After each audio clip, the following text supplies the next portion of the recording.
আসসালামু আলাইকুম সুপ্রিয় এইচএসসি শিক্ষার্থী বন্ধুরা। বিগত ক্লাসগুলোতে আমরা ভিক্টরের বেসিক কনসেপ্টগুলো এবং সেই বেসিক কনসেপ্টের উপরে একটি সমস্যা নিয়ে আলোচনা করেছিলাম। আজকে আমরা ভেক্টরের নতুন আরেকটি টপিক নিয়ে আলোচনা করব এবং সেটার উপরে একটা সমস্যার সমাধান করব। তো চলো শুরু করা যাক। আমরা আজকে যে টপিকটা নিয়ে আলোচনা করব সেটাকে আমরা বলছি ভেক্টর উপাংশ। তো ভেক্টর উপাংশ বলতে আমরা কি বুঝি? ধরো তুমি এই স্থানাঙ্কটার মধ্যে ও বিন্দুতে দাঁড়িয়ে আছো। তুমি যদি এই ও বিন্দুতে দাঁড়িয়ে এক্স অক্ষ বরাবর 4 একক পর্যন্ত সামনে আগাও, তাহলে কিন্তু তোমার বর্তমান অবস্থান আসলে এখানে। ঠিক আছে? তার মানে তুমি আমি বলতে পারি কি যে তুমি এক্স অক্ষের দিকে 4 একক, অর্থাৎ তুমি এক্স অক্ষের দিকে 4 একক এগিয়েছো। সেম ভাবে তুমি এবার উপরের দিকে তুমি 5 একক এগোলে, অর্থাৎ এখান থেকে তুমি এই পর্যন্ত আসলে, এর হচ্ছে 5। তাহলে চিন্তা করো, আমরা বলতে পারি কি যে ওয়াই অক্ষের দিকে 5 একক। তাহলে দেখো, খেয়াল করো, তুমি কিন্তু এবারে একই সাথে দুইটা অক্ষ বরাবর পাড়ি দিয়েছো। প্রথমে তুমি জিরো এক্স অক্ষ বরাবর 0 থেকে 4 পর্যন্ত গিয়েছো। এরপর তুমি উপর দিকে অর্থাৎ ওয়াই অক্ষ বরাবর 0 থেকে 5 পর্যন্ত গিয়েছো। অর্থাৎ তুমি যদি একই সাথে দুই অক্ষ বরাবর যাইতে, তাহলে কিন্তু তোমার অবস্থানটা হতো আসলে এখান থেকে এই পর্যন্ত। অর্থাৎ তোমার ফাইনাল অবস্থানটা যেখানে আছে, ঠিক আছে, এবং তোমার প্রাথমিক অবস্থানটা যেখানে আছে, তার মধ্যবর্তী সরল রেখাটাই হতো তোমার আলটিমেট দূরত্বটা। কিন্তু এই দূরত্বটাকে যদি আমরা দুই ভাগে ভাগ করি, চিন্তা করো, এটাকে আমরা এ ও এ বলতেছি। তো যদি ও এটাকে আমরা দুই ভাগে ভাগ করি, তাহলে আমরা বলতে পারি কি যে ও থেকে এ তে যাওয়ার জন্য সবার প্রথমে তুমি এক্স অক্ষ বরাবর 4 একক গিয়েছো এবং ওয়াই অক্ষ বরাবর 5 একক গিয়েছো। এই যে এক্স অক্ষ বরাবর কোন একটা বিন্দুতে যাওয়ার জন্য আমরা এক্স অক্ষ বরাবর কতটুকু যাই এবং ওয়াই অক্ষ বরাবর কতটুকু যাই, এই জিনিসটাকে বলা হয় ভেক্টরের উপাংশ। অর্থাৎ ভেক্টর উপাংশটাকে আমরা কি করি, মেইন ভেক্টরটাকে আমরা জাস্ট দুইটা অক্ষ বরাবর ভাগ করে ফেলি। খেয়াল করো, এবার এই কোশ্চেনটাই খেয়াল করো। তুমি এখান থেকে এখানে এসছো, ও থেকে এতে এসছো। তাহলে এখন দেখো, ও থেকে এতে যাওয়ার জন্য তোমার নিশ্চয়ই এক্স অক্ষ বরাবর কিছুটা দূরত্ব পাড়ি দিতে হয়েছে এবং ওয়াই অক্ষ বরাবর কিছুটা দূরত্ব পাড়ি দিতে হয়েছে। তাহলে এখন আমি যদি জিজ্ঞেস করি যে এক্স অক্ষ,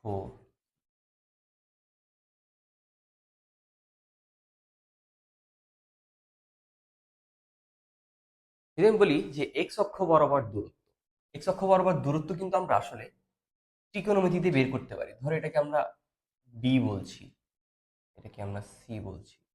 তাহলে এক্স অক্ষ বরাবর দূরত্বটা আমাদের ও বি। ও থেকে এতে যাওয়ার জন্য এক্স অক্ষ বরাবর আমাদের ফার্স্টে ও বি পর্যন্ত যেতে হচ্ছে। তাহলে খেয়াল করো, এখন ও বি সমান সমান আমরা কি লিখতে পারি? ও এ cos থিটা। এবং যদি আমরা বলি ওয়াই অক্ষ বরাবর দূরত্ব,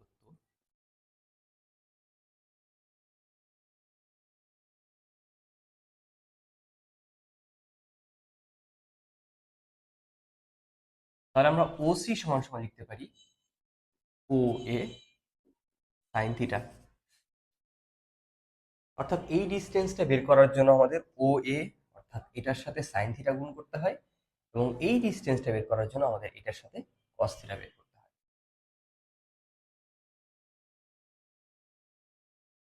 অর্থাৎ আমরা যদি এই ও এ ভেক্টরটাকে আর ভেক্টর বলি, আর ও বিটাকে আর এক্স এবং ও সি কে আর ওয়াই বলি, তাহলে আমরা আর এক্স সমান সমান লিখতে পারি আর cos থিটা, এবং আর ওয়াই সমান সমান লিখতে পারি আর sin থিটা। এখানে তোমাদের একটা জিনিস মাথায় রাখতে হবে, সেটা হচ্ছে, দেখো আমরা থিটাটা এখানে দিয়েছি, এ কারণে কিন্তু আমরা থিটার সাথে যে অক্ষটা আছে সেটাকে cos থিটা দিয়ে আমরা প্রকাশ করতে পারছি। যেমন দেখো, এখানে থিটা দিয়েছি আমরা, থিটার সাথে যেহেতু এক্স অক্ষ, তাই আর এক্স ইকুয়াল হবে হচ্ছে আর cos থিটা। যদি আমরা থিটাটা এখানে না দিয়ে এখানে দিতাম, ধরো আমরা এটাকে থিটা বলছি, তো এটার নাম হচ্ছে থিটা প্রাইম, তখন সেক্ষেত্রে দেখো, এটা যদি আমরা থিটা ধরি, তাহলে এবার আমাদের ওয়াই অক্ষ বরাবর হয়ে যাবে আর কস থিটা প্রাইম, অর্থাৎ থিটার সাথে যেটা থাকবে সেটার মান বের করার জন্য তোমাদের কস থিটা নিতে হবে। তাহলে এবারে আর এক্স ইকুয়াল হয়ে যাবে আর সাইন থিটা। এই কস থিটাটাকে আমরা বলি আনুভূমিক উপাংশ,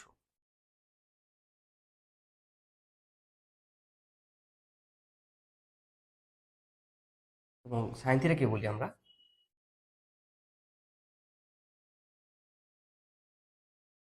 লম্ব উপাংশ।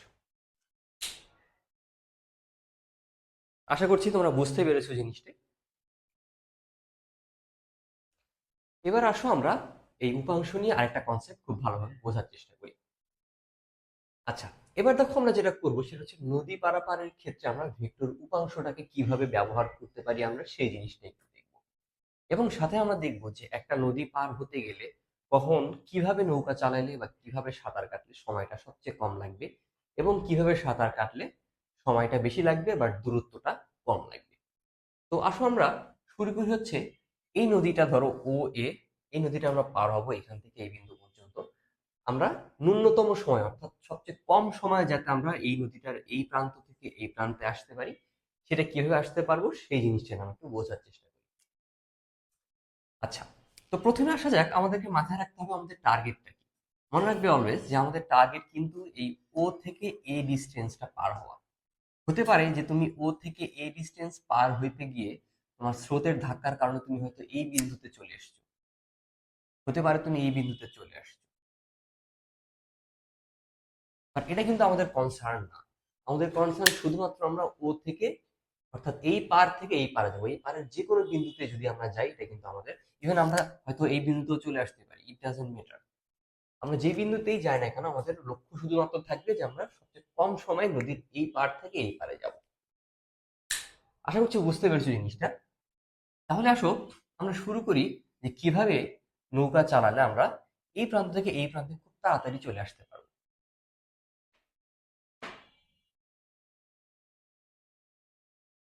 আচ্ছা, এবার আমরা খেয়াল করি, ধরো এটা একটা নদী, নদীর স্রোত কিন্তু এই যে বাম থেকে ডান দিকে এদিকে প্রবাহিত হচ্ছে। তাহলে একটা জিনিস চিন্তা করো তোমরা, নদীর স্রোত যেহেতু এরকম ডান দিক থেকে বাম দিকে, বাম থেকে ডান দিকের দিকে চলে যাচ্ছে, তার মানে কিন্তু কখনোই তুমি এই স্রোতের মাধ্যমে আসলে এখান থেকে এখানে পৌঁছাইতে পারবে না। তুমি যদি এই স্রোতে জাস্ট বসে থাকো, ঠিক আছে, তাহলে কি করবে, স্রোত তোমাকে কিন্তু এই দিক দিয়ে সামনের দিকে নিয়ে যাবে, কখনোই তোমাকে নদীটা পার করতে হেল্প করবে না। ঠিক আছে, তো এই কথা বললাম, এই কথা বলার কারণ কি? কারণ স্রোত এখানে যত, স্রোতের মান যত বেশি হোক না কেন, নদী পার হওয়ার ক্ষেত্রে কিন্তু স্রোতের ভূমিকা এক্ষেত্রে নেই। নদীর স্রোতটা শুধুমাত্র তোমাকে সামনের দিকে এগিয়ে নিয়ে যাবে। তাহলে কথা হচ্ছে যে নদী পার হওয়ার জন্য তাহলে আমাদের উপায় কি? নদী পার হওয়ার জন্য কিন্তু তখন আমাদের উপায় হচ্ছে আমাদের নিজেদেরকে বেগ দিতে হবে, এবং সেই বেগটা দিতে হবে ও থেকে এ, এই এই পার থেকে এই পার বরাবর। যখন আমাদের ও থেকে এ বরাবর বেগটা সবচেয়ে বেশি হবে, তখনই কিন্তু আমরা নৌকাটা খুবই, নদীটা খুব সহজেই এবার থেকে এবারে পার করতে পারবো, অর্থাৎ সর্বনিম্ন টাইমে পার হতে পারবো। জিনিসটা আরো একটু ভালো করে বোঝার চেষ্টা করি। ধরো তুমি স্রোত এদিকে যাচ্ছে এবং তুমি ধরো এই দিকে নৌকা চালাচ্ছ, তাহলে খেয়াল করো এখন ঘটনা কি ঘটতে পারে। তুমি এইদিকে নৌকা চালানোর কারণে তোমার কিন্তু দুইটা উপাংশ হয়ে গেছে। এখন তোমার এই স্রোতের বরাবর একটা উপাংশ হয়ে গেছে, ধরো তোমার বেগ ভি, যেটাকে আমরা ভি কস থিটা বলছি, এবং একই সাথে কিন্তু তোমার এই উপরের দিকে আরেকটা উপাংশ হয়ে গিয়েছে, যেটাকে আমরা বলি ভি সাইন থিটা। এখন খেয়াল করো এই ভি কস থিটার ভ্যালুটা, এই ভি কস থিটা কিন্তু তোমাকে কখনোই নদীর এপার থেকে ওপারে আসলে নিয়ে যেতে পারবে না। ঠিক আছে, তো এই ভি কস থিটার মান যত বেশি হোক না কেন, তাতে করে কিন্তু তুমি কখনোই এপার থেকে এপারে যেতে পারছো না। আশা করছি বুঝতে পেরেছো। তাহলে তোমরা এপার থেকে ওপারে যাওয়ার জন্য তোমাদের কাজ করছে কোন উপাংশটা? V v sine theta উপাংশটা।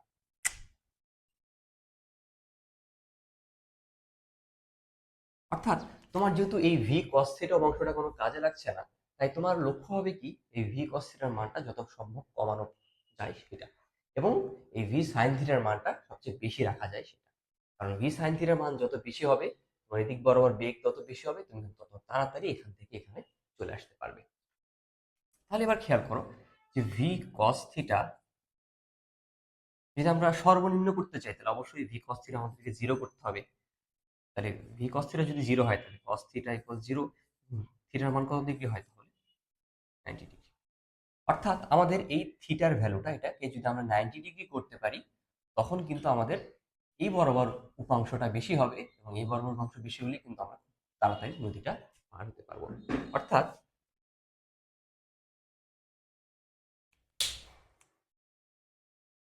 তাহলে এবার তোমরা খেয়াল করো যে আমরা দেখো নৌকাটা এবার পুরোপুরি একদম সোজা 90 ডিগ্রি অ্যাঙ্গেলে চালাচ্ছি। তাহলে বুঝতে পারছো তোমরা, যেহেতু নৌকাটা আমরা 90 ডিগ্রি অ্যাঙ্গেলে চালাচ্ছি, তার মানে এই ক্ষেত্রে এটা যদি আমাদের ভি হয় তাহলে এই ক্ষেত্রে আমাদের ভি কস থিটার মানটা কত হবে? নিশ্চয়ই বুঝতে পারছো যে ভি কস থিটার মানটা এখানে জিরো হবে, এবং ভি সাইন থিটার মানটা এখানে সর্বোচ্চ হবে। অর্থাৎ আমাদের নৌকাটা যদি আমরা সোজা চালাই তাহলে কিন্তু আমাদের এই দিকের উপাংশটা, স্রোত বরাবর যে উপাংশটা, সেই স্রোত বরাবর উপাংশটা জিরো আসে। অর্থাৎ পুরো বেগটাই কিন্তু আমার নৌকাটা দিয়ে দিয়ে নদী পার হওয়ার ক্ষেত্রে ইউজ হয়। ঠিক আছে? এর ফলে দেখো তুমি যদি নৌকাটা সোজা চালাও তুমি কিন্তু খুব দ্রুত এই প্রান্ত থেকে ওই প্রান্তে পৌঁছে যাবে। ঠিক আছে? কিন্তু কথা হচ্ছে তুমি কিন্তু এই এ বিন্দুতে পৌঁছাতে পারবে না। কারণ আমরা জানি, গত ম্যাথে আমরা দেখেছিলাম যে নৌকা যদি এদিকে চালাও আর স্রোত যদি এদিকে ধাক্কা দেয় তাহলে স্রোতের ধাক্কার কারণে কিন্তু আমাদের নৌকার বেগটি একটু হেলে চলে যায় এদিকে। অর্থাৎ আমাদের নৌকাটা আসলে এই রাস্তা দিয়ে এখানে এসে পৌঁছাবে। অর্থাৎ তুমি এখানে থেকে যদি স্টার্ট করো তাহলে তোমার নৌকাটা এই বিন্দুতে এসে পৌঁছাবে। বাট সেটা কিন্তু আমাদের কনসার্ন না, আমাদের কনসার্ন ছিল ন্যূনতম সময়ে নদী পার হওয়া। আমরা কিন্তু সেই ন্যূনতম সময় নদীটা পার হতে পারছি, যদিও আমরা এই বিন্দুর জায়গায় আসলে এ প্রাইম যদি বলি, প্রাইম বিন্দুতে এসে পৌঁছাচ্ছি। আশা করছি জিনিসটা ধরতে পেরেছো তোমরা।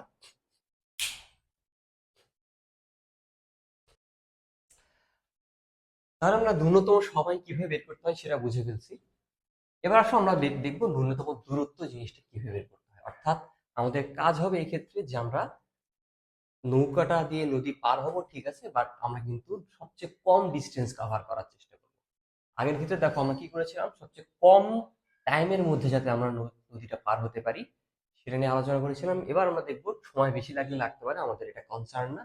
আমাদের কনসার্ন হচ্ছে আমরা কম ডিস্টেন্স কভার করবো, ন্যূনতম ডিস্টেন্সটা কভার করবো। তাহলে তোমরা এই চিত্র থেকে বুঝতে পারছো নিশ্চয়ই যে আমাদের নদীর এই প্রান্ত থেকে এই প্রান্ত ধরে এটাকে আমরা পাড়, ধরে এটাকে আমরা পাড় এ, এবং এটাকে আমরা পাড় বি বলছি। নদীর এ পাড় থেকে বি পাড়ে যাওয়ার জন্য খেয়াল করো আমাদের ন্যূনতম ডিস্টেন্স কিন্তু এই লম্ব দূরত্ব, এটা আমরা জানি। অর্থাৎ দুইটা সমান্তরাল সরলরেখার মধ্যে ন্যূনতম দূরত্বটা হয় কিন্তু অলওয়েজ তাদের মধ্যে লম্ব দূরত্বটা। অর্থাৎ এখান থেকে তুমি যদি এই ডিস্টেন্সটা, অর্থাৎ ও থেকে বি পর্যন্ত ডিস্টেন্সটা তুমি যদি কাভার করতে পারো তাহলে কিন্তু আসলে তুমি ন্যূনতম দূরত্বটা কাভার করতে পারছো। তুমি যদি এই দূরত্ব কাভার করো তাহলে কিন্তু তোমার দূরত্ব বেশি হবে, তুমি যদি এদিকে করো তাও কিন্তু তোমার দূরত্ব বেশি হবে। অর্থাৎ তোমার এক্ষেত্রে টার্গেট থাকবে কি, তোমার টার্গেট থাকবে অবশ্যই তুমি নৌকা যেদিকেই চালাও না কেন তোমার যাতে নৌকাটা অবশ্যই ও থেকে বি পর্যন্ত আসে, অর্থাৎ নৌকাটা যাতে এই দিকে ছিটকে চলে না যায়। এবার খেয়াল করো আমরা আগের কনসেপ্টটা একটু ব্যাক করার চেষ্টা করি। দেখো তুমি যদি এই ডিস্টেন্সটা কাভার করার জন্য সোজা নৌকা চালাতে তাহলে কিন্তু স্রোতের ধাক্কার কারণে এই লাল লাইনটা বরাবর কিন্তু তোমার নৌকাটা চলে যেত। অর্থাৎ তুমি কিন্তু নৌকাটাকে কখনোই ন্যূনতম দূরত্ব কাভার করাইতে পারতে না, কারণ তোমার নৌকাটা স্রোতের ধাক্কার কারণে বামের দিকে সরে যাবে। সরে গেলে কি হবে, তোমার দূরত্ব কিন্তু অটোমেটিক্যালি বেড়ে যাবে। ঠিক আছে? তো এক্ষেত্রে আমাদের করতে হবে কি, এক্ষেত্রে আমাদের নৌকাটা এমনভাবে চালাতে হবে যাতে করে স্রোতের ধাক্কার কারণে নৌকাটা আসলে ওবি সরলরেখা বরাবর চলে আসে। যদি ওবি সরলরেখা বরাবর চলে আসে তাহলে কিন্তু আমাদের ডিস্টেন্সটা আসলে মিনিমাম হবে। খেয়াল করো আমরা এখানে একটা এক্সাম্পল দেখিয়েছি যে এদিক স্রোত যাচ্ছে, এদিক নৌকা চালাচ্ছ তুমি, তাহলে তোমার মনে রাখতে হবে যে তোমার লব্ধি যেদিকে হবে, দেখো তোমার লব্ধি কিন্তু এই কালো লাইনটা বরাবর, তোমার লব্ধি যদি এইদিকে হয় তার মানে কিন্তু তোমার নৌকাটা আসলে এদিক বরাবর এই সামনে কোনো একটা বিন্দুতে চলে যাবে। অর্থাৎ এটা কিন্তু আসলে আমাদের সলিউশন হলো না, কারণ আমরা কিন্তু এখান থেকে এই বিন্দুতে আসতে চাচ্ছি না, আমরা কিন্তু চাচ্ছি অবশ্যই এখান থেকে এই বিন্দুতে আসতে। তো এই কারণে তোমাদের মনে রাখতে হবে যে নৌকাটা কোন দিকে যাবে এটা ডিসাইড করবে তার লব্ধি কোন দিকে সেটা। তুমি যদি চাও যে নৌকাটা তুমি ও থেকে বি এর দিকে যাবে তাহলে তোমাকে অবশ্যই লব্ধিটাকে ও থেকে বি এর দিকে রাখতে হবে। জিনিসটা আমরা লিখে দিই।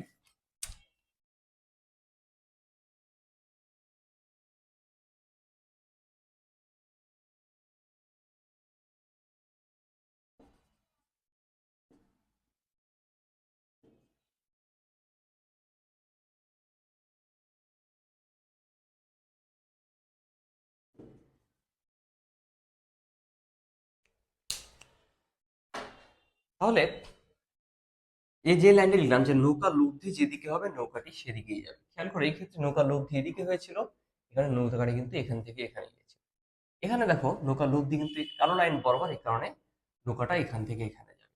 তাহলে আমি যদি চাই যে নৌকাটা ও থেকে বি এর দিকে যাক, তাহলে আমাদের মনে রাখতে হবে অবশ্যই আমাদের আর যেটাকে আমরা লব্ধি বলছি, সেই আরটা কিন্তু অবশ্যই এরকম সোজা হতে হবে।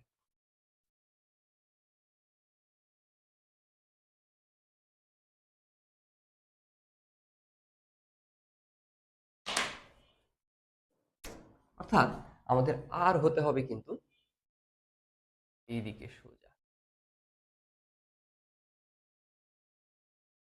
এবার খেয়াল করো আমাদের এদিক স্রোতের বেগটা পি কিন্তু আমাদের জানা আছে, স্রোতের বেগ পি আমাদের জানা আছে, আমাদের আর হচ্ছে এদিকে। তাহলে আমাদের কিউটা কোন দিকে হবে, অর্থাৎ আমাদের নৌকার বেগটা কোন দিকে হতে হবে? নিশ্চয়ই বুঝতে পারছো, নৌকার বেগটা আমাদের হতে হবে।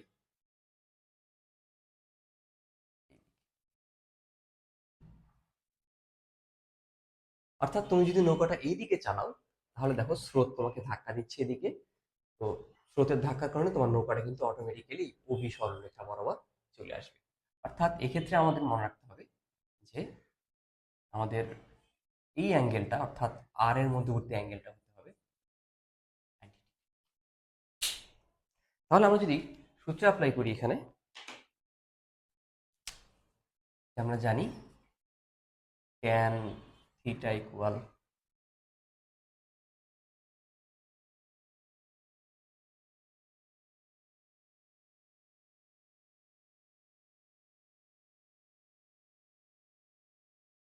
তাহলে দেখো আমাদের থিটা মান অলরেডি জানা আছে এখানে, তাহলে ট্যান 90 ইকুয়াল,